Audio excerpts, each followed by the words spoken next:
Well, again, thanks for having us. And we're going to talk about, as was alluded to, football, Web3, crypto. I represent the word football only. The rest is on Vince because he's the expert. And once he takes over, it's going to be much more sophisticated. But I'm going to give you a quick run through on who we are. OneFootball. We are the world's largest football platform. So we are an app mainly, but we also operate on web, on CTV. What we deliver is basically everything around the game. So live stats, live streaming, results, news, every kind of content that a football fan wants to consume. And we've been around for a long time. So OneFootball started 16 years ago by actually sending text messages with results of football games to Nokia phones. And then the iPhone came along. And since then, we have built our owned and operated business. And I think this is really interesting. And this is kind of going to be the handover to what the things we've heard in all the other presentations, that we have built a big audience. And we're thinking of how we can work with that audience and monetize it and ideally introduce some of our users to Web3.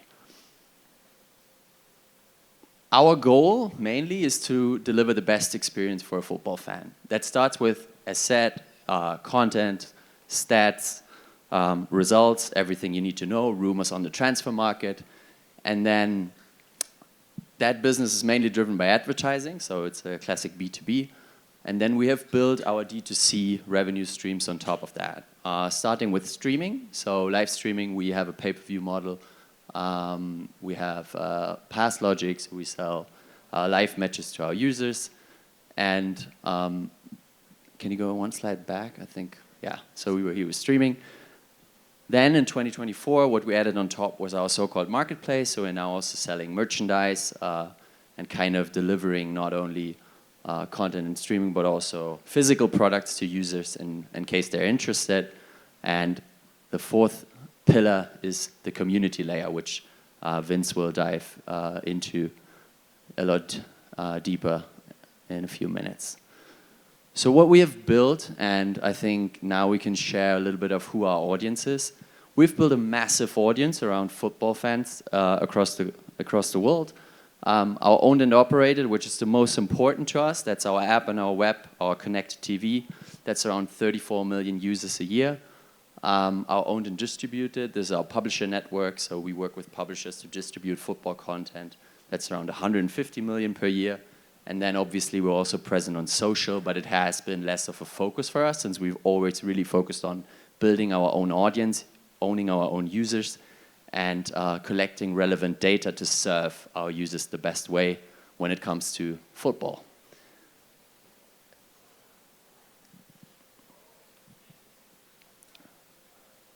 As said, the owned and operated is the most important piece for us. So out of those 34 million, we have managed to onboard more than 30 million as members, so they are registered with us. What does that mean?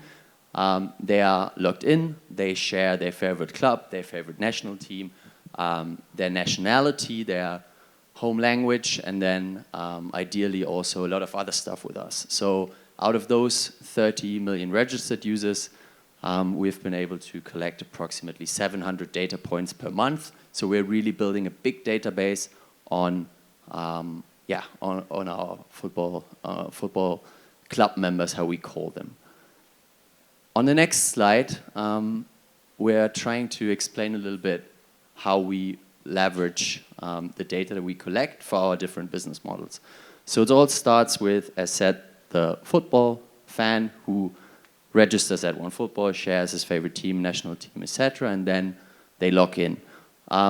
Once they log in, we're really able to enrich their profiles. And based on the enriched profile, we're then able to share the most relevant content, but also products and services as described, streaming, etc. with them. So it starts with the classic B2B advertising model on football content, and then we have here our business models when it comes to D2C, which is OTT, merchandise, betting, ticketing, and then ultimately the community layer. Next slide.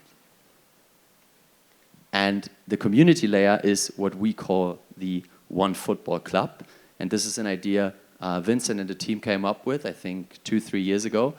And we have been really focusing on building that muscle over the last few months. And I think I want to now hand over to him, and he can give you a little deep dive on where we're at and how this is all connected to Web3, crypto, and domains. Cool. Thank you for that. Maybe right off the bat with football, if you have noticed, we mean what you guys call here soccer. So please excuse us that we're going to say football here. I just wanted to make that clear. Yeah, so as Maurits said, what you saw is that data is one point that is super important to us, and I think in general to the entire digital space. But we saw also something else that was super important, specifically in the world of football and where we are today. And the problem is that you as a fan, like no matter where you do something, like which data point you create or whatever interaction that you have, it's scattered across the entire ecosystem, right? If I'm a season ticket holder, it's somewhere locked in the database of the club. If I'm, doing all these data points on OneFootball, they're locked in with us, right? And so also if I, do a purchase on Fanatics, for example, that's a completely other database, but it ultimately builds a whole picture about who you are as a fan. It's just kind of locked in data silos. And this is where, the OneFootball Club idea came in, and, where we also, realized that on-chain identities are something that we very bullish on, something that Dominic actually alluded on in his, talk before. So we are actually building, one of these ecosystem plays, and we're building it within OneFootball, but as an open standard. So we believe that the on-chain identities in itself can create like a completely new network. What does it mean, right? So when I have an interaction, like I just said, wherever it is in a different ecosystem, or if I follow Maurits and see what he does, it really becomes this kind of like social network, and that is not locked in again in a different protocol. It's just openly there to build on top of based on the blockchain, right? Because it's permissionless, meaning anybody can read and write data to it as they want. So this is one of the true powerful things that on-chain identity brings with it. The next one is that it redistributes value, right? So Maurits just explained how important data is for us, right? To serve better ads or other direct-to-consumer models. But it's also important to us that we redistribute this value that the users are creating back to the fan, right? Because your value creation, not just extractive, you need to give back, right? You see it with, for example, the browser Brave or something like this, where you watch an ad and you get, part of the commission. So I think this is a very powerful narrative, only possible with blockchain. And then the other part is trustlessly verify. I mean, we had a good discussion about can I not spoof something? Is it not real? And I think it's a very, very valid question. And this trustlessly verify is something that we also are very big on, because at the end of the day, we want to build something where, for example, Bayern Munich could attest that you are a season ticket holder, or OneFootball says you just logged in 365 days in a row, so you're one of the most committed users on our platform. And this kind of proof point only has weight by the entity that grants you that credential. Right? So I think that's another important point. But here again, it's open. It's not another layer. It's not another app you need to install technically, because you don't need OneFootball. Anybody can just build on the blockchain openly, and that is super powerful. So what we partnered with D3 on, and I think I'm super excited about this, is that actually what you need to bring all of this together, because you cannot have a 0x whatever blockchain address. It just doesn't work. It's super. You can't use it. You need a unique identifier, right? So in the unique identifier here and the domain space, with identity digital and D3 is a spot on, for me, product market fit. I mean, it's just a hypothesis still, but I think it's going to be really, really beneficial for the entire ecosystem, because now you can bring your wallet address, but also your fan profile, like your entire history together under one name. Right? You type in vince.football in the browser, you land on my .football profile, right? You type it into a wallet, the money or whatever you're sending, or an attestation or an NFT, lands in your wallet, right? So I think this brings all of these technologies that are a little bit fringy out there and hard to understand for everyone, back together in something I think we can all rally behind. And this is also our way to have something like .football, which is neutral in a very tribal space, like the fan space or clubs, or everybody is kind of like locked in silos, open, where you can actually just say, okay, this is neutral, this is not branded, anybody can rally behind something called .football. So ultimately what it kind of like all brings together is what I just mentioned already. So on the one side, it's your identifier, it's super cool, like your real username. It is composable social graph, so who you know, what you interacted with, like data points you want to put onto the blockchain you want to be identified on.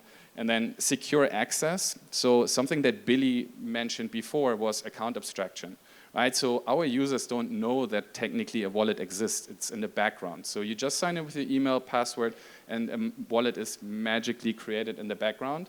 If you're a power user like me, you could still, get your private keys and everything and go full crypto, but you don't need that. Yeah, and so it's really your data and you own it, right? You don't need to be at OneFootball to, take your identity into your own hand. The other thing is, and I know Europe has been usually quite behind lately, but we have the first fully MiCA compliant framework. And we, obviously adhere to GDPR, so, data protection laws and everything, and asks users which data you want on-chain, which don't you want on-chain, you don't want on-chain, and so forth. So that's also very powerful, right? And I'm not going to go too deep into this, but that is actually one of the most exciting breakthroughs that we had with one of our partners here. And then the DNS namespace, like I said, right? It reroutes wherever you bring this wallet or this name. So in order to become like super powerful, the identities need to be truly representative, right? We have our own football heads, so you kind of can customize your avatar. You see it in gaming a lot. People love it. But the true customization is your name, right? So the .football ID, it's something that you will want to keep. You want to flex your friends. Okay, I type in Vince.football. You see my last 10 game predictions were all correct, right? So I think that is something that we will see more and more in the future. The same way you see your year in review on Spotify, which music you watched, listened to. So, and the next thing is deeply embedded.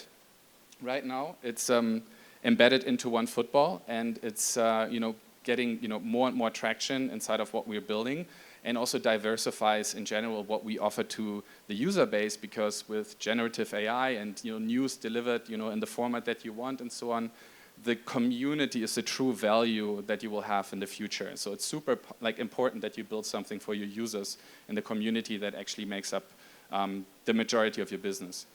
And then the last thing is really to envision it like it's the cross-domain identity, right? So meaning if I log into Adi Club and they see that I'm a season ticket holder of Bayern Munich, I get automatically 10% off. Or like vice versa, you're a season ticket holder from Bayern Munich, you get the ad-free version of OneFootball. And you can imagine anything with that, right? You walk into a stadium, you scan your QR code, you're like, okay, you're a super fan. By the way, this next currywurst is for free. Yeah, so this is really where we see this, kind of building into. And yeah, we are super excited to kind of be the first kind of like trailblazers in the space to bring this to reality. And then maybe one last quote that we want to put up here, and it's also what Nathan said, right?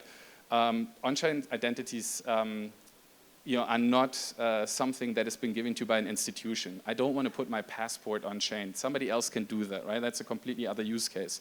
But what we want to do is whatever you do and in your daily life, it has value, right? To the either Google or Facebook, because data is so important, and it's actually yours. And we think, by giving users the opportunity to attach that to their family,